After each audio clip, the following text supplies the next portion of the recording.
Hi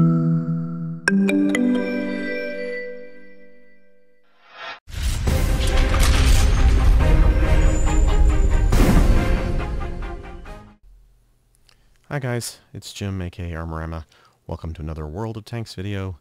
This one is in my SU-122-54, a tank destroyer that I had really wanted to get for a long time.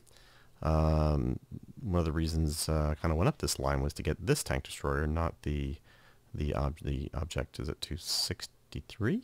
The one above it, the tier 10. Very different, very heavily armed frontally anyways. This one is very lightly armored. It actually is a lot like the SU-122-44 in terms of armor aspects. It has a little bit of an angled plates on these sides, which potentially might give you a few bounces, and the mantlet is very tough. In fact, I think you're going to see maybe a shot on this one, or was it another battle I was playing in recently? The Commander's Cupola is penetratable, not necessarily these rangefinder system on the top here, but if you aim for that and you hit right in the front there, yeah, you're gonna damage, and that is not good either. And lower glacis is very limited in terms of that's a very small target basically. But with the frontal armor on this one, it's not much. It's heavily angled obviously, but I believe it's like, I want to say 80 millimeters, so maybe you've got 100 and something with effective armor. Yeah, it's not a lot. So. But this one is on, this map is on Crimea, which is actually called South Coast as well. I didn't realize that till today. I'm looking up in the replays that this is what the Russians consider Crimea. I guess like, kind of Greek ruins and stuff are found there, I'm assuming. So this battle, as you can see, is pretty evenly matched. I mean, we have actually a few less green players than they do. Tank-wise, they've got Conquerors and IS-8s and Centurions and two high-tier Arty, but we've also got two high-tier Arty, tier 9s.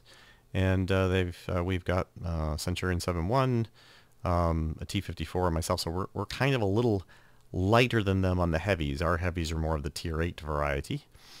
So let's just go ahead and get in it, or start it up. How's my Russian? So immediately I'm going to go to the kind of my standard kind of starting point with this map. It is... I like the ISU-152 comment down there. My guns suck. Can't pen anyone. Now, at first I thought, well, he must not have the BL-10 then, right? But no, he's got the BL-10. The BL-10 has no penetration. Oh yes, we're talking about a masterful player there. So the Chiri and the T-37 have showed up over here, but I'm going to go into player view here. So far, though, they don't have any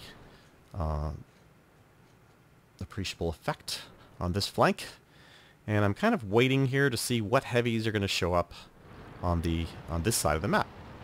But I'm also cognizant of that there is a WZ-131 that looks like he's rapidly pushing that other flank, and there really isn't much over there except for those two tank destroyers. So if he pushes by, like say the ISU, or even kills him, he's got a direct line right into our Arty. We don't want our tier 9 Arty to be disappearing in the game quite so quickly. So I'm a little concerned. Moving back over and trying to again see if anything new is going on this front. Doesn't look like it is, but I'm gonna go check. A little bit of waffling. I would definitely call this waffling in a non-waffle tank kind of way. Meaning it's not a German waffle, it's just a waffle player kind of thing. I actually like that word, waffling. It's British, I know. Okay, so now the Pershing has shown up, and there's an IS-3 on the other flank. So I'm thinking, I think I'm seeing that not much is going on this flank. I think I better go, so this is where I decided to go ahead and move over to the other flank. And a lot of my teammates, as you can see, are camping, which some of them should not be because they are not tank destroyers or artillery. In fact, we've got a T-34 up here, a T-28 prototype. And something else I can't see. I think it's one of the lesser tier 60 tanks. IS. Oh. How did that get on there? Oh, it's on. Okay, never mind. Hold on a second. There we go. I actually want it on tanks, though, don't I? There we go. Alright, so, kind of quickly look that way just to see if that WZ is over there. He's actually visible right now, but he's coming up the main ramp over by our base where I just left. T-34 looks like he's coming down here to help me. Good, good, good. We've already lost the SU-122. Apparently his gun doesn't pen. Now, maybe... I didn't realize we had two of them. I know that guy has the BL-10. Maybe the other guy just has the standard... I don't get close enough to see him, I don't think. Nope. Immediately, we kind of exchange shots there with the Conqueror. We basically have a very similar gun in terms of alpha and so forth. This is the gun that's on the IS-4. So you get a tier 10 gun on a tier 9 tank destroyer, but you get no armor. You can see pen me right there in that front the front upper, but down near the crease. Now, actually, I want to actually talk about that for a second. This penetration in real life would be almost impossible because, and I don't know why, they talk about like when you aim at pike nose, like IS-3s, IS-7s, and IS-8s, they say to aim at the center point of the pike. Well, that may work in the game, but you have to realize that these are the intersection of those two plates, the upper and the lower, is an additional level of armor because you have both of them kind of coming together. You've got kind of it's welded together at that point, but it's intersecting and merging. So that would be an incredibly hard area to impact versus, say, a standard. Because, for instance, see that round, the way it's going in, it actually had to go in kind of long ways against the armor. So the impact and the penetration capability would have actually been less there, not more. I don't quite understand why the game designers haven't made that section kind of harder to penetrate versus easier to penetrate, but continuing onward. So it's not looking pretty good for me right now. I've got this T-34. It looks like he might be helping me out. I've lost the ISU that was behind me. He didn't last very long.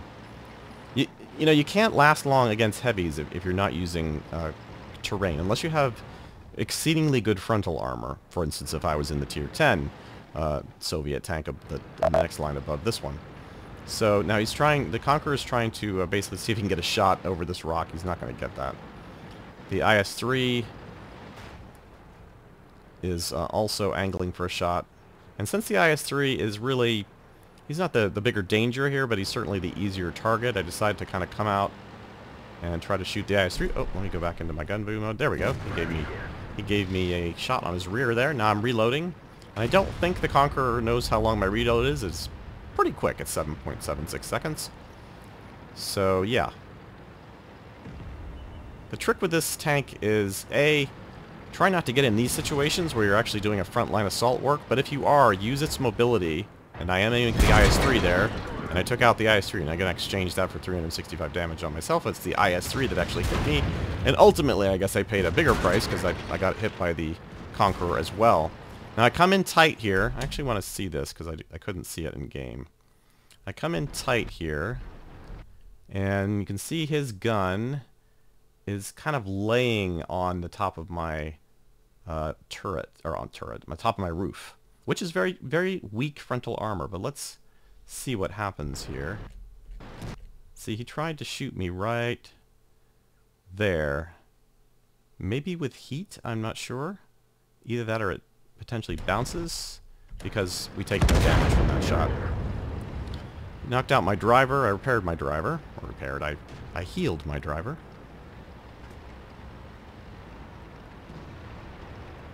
One of the reasons I'm highlighting this game is because I've had real trouble with this tank. It's been really hard to play it. And you can see right there we were spotted by the Carnarvon, who pulled up kind of late to the party. So I'm turning around to potentially deal with him. And there's an AT-15 up here that the T-34 is exchanging fire with, and I believe there's also still a Type 64 up there in the hills we can't see right now. Gonna go ahead and try to get a sneaky shot on this Carnarvon. I've only got 316 health left at this point, so I really can't afford to take any more hits. Oh, there's the IS-3. And another IS-3. Yeah, two. Oh no, that was the IS-3 from earlier. That's right, I didn't kill him.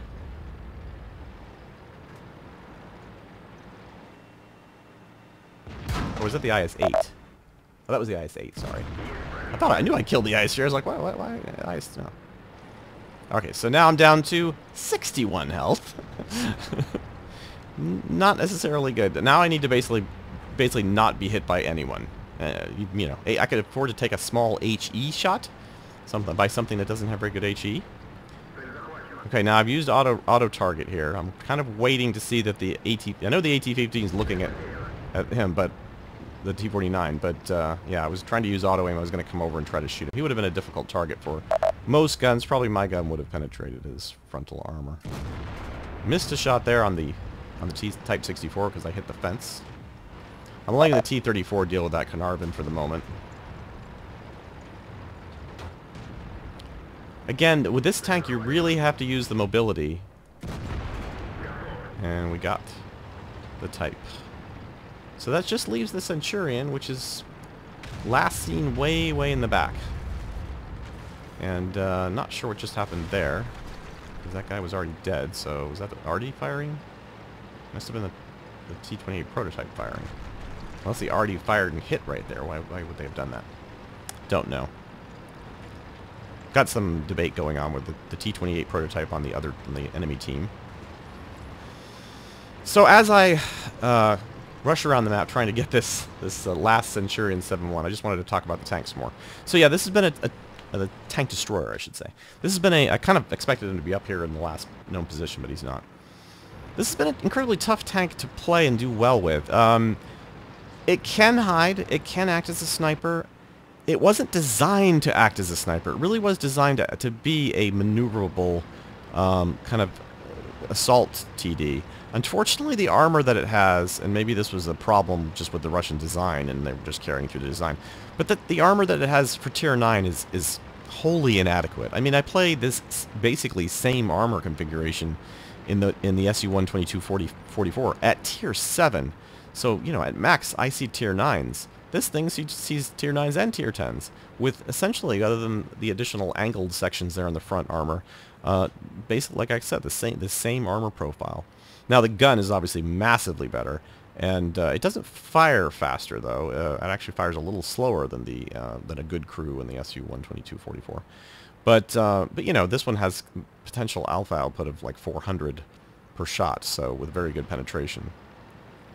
The gun handling is good. I mean, it really, you have to kind of really just snapshot too many times, or try to snapshot too many times to get poor results.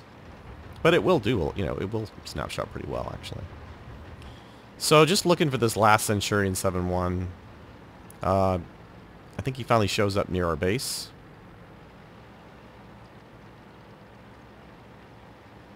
It's not like I had a top gun or anything going here, but I was just kind of like, you know, finally having a good game of this thing. I just wanted to max out my potential damage and experience. And this isn't even going to be a great... I mean, this is not what I would call one of my stellar games, but in this tank, it was a stellar game. Going up against all those heavies and surviving was a bit of luck, but also, you know, using it to its max in terms of just what it potentially can do in this situation, and in terms of using its mobility, I mean, because that's really the only thing that just saved me in all those scenarios.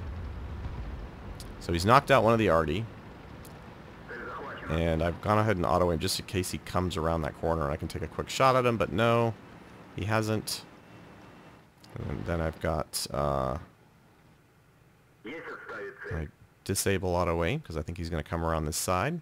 Nope. I always love these scenarios. It's like, okay, you've got 4 kills, but dude, you're not going to kill... I mean, you could kill. I mean, if he's that... He is a good player.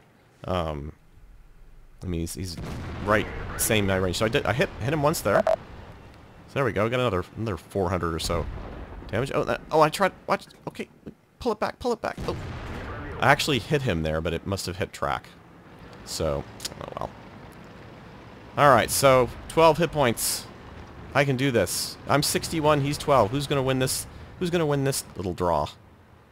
Or not draw, but who's going to win this little... Now, he completely wasn't paying attention because I should have been showing up... yeah, I should have immediately showed up as a proximity spot there. So there we go. 5... I don't know why that T-34 shot. Still don't know that. That's an interesting one. Maybe he thought I was being a kill hog. So here we go, some screenshots from that match. We got a second class mastery. Like I said, this game is not a huge game. It was a ×2 victory for 3,000 XP. I think though, one of the reasons I picked this game to highlight was that I did well in this tank, the SU-122-54. And I've done better. I had a mastery game in this at one point already, which was quite a bit more experience, more damage. This was about 3,000 damage, or was 2,984 damage, 5 kills, 1,013 base XP. You can see the other enemy team, that Centurion 7-1 was having a good game too, with 5 kills and 2,787 in damage. But I got twice as much XP because we won the game. So just rubbing it in there, Net Dino.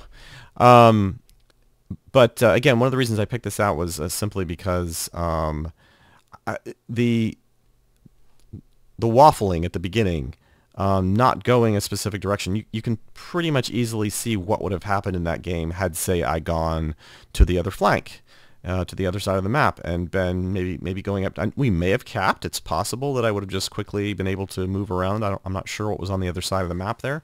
Then again, I may have gotten taken out by somebody with, who's close to their base, or even a lucky couple of arty shots or something. So yeah, I think that was important to divert from that center point the way I did, because a lot of players, unfortunately, a lot of less experienced players might have just kind of sat it out there and waited for the enemy to arrive at our base. And by that time, your arty are going to be dead. You're not in a very good defensive position. So it is good to watch the mini-map early on like that and see potentially where the real battle, or where the fight is brewing, where you think the fight is going to happen in the game. And then, depending on what kind of tank you are, obviously, if you're in a scout tank, you might actually want to divert around and flank and try to take their base, or try to kill their arty and so forth. But those are strategies and tactics you have to decide on your own. Well, I hope you enjoyed this little single match game. I wanted to get something up before Christmas, and I want to wish all my viewers and followers and subscribers and so forth a Merry Christmas, and I hope you're having a great holidays, and we'll see you probably when the new year hits, if not sooner. Well, thanks for watching, and we'll see you next time.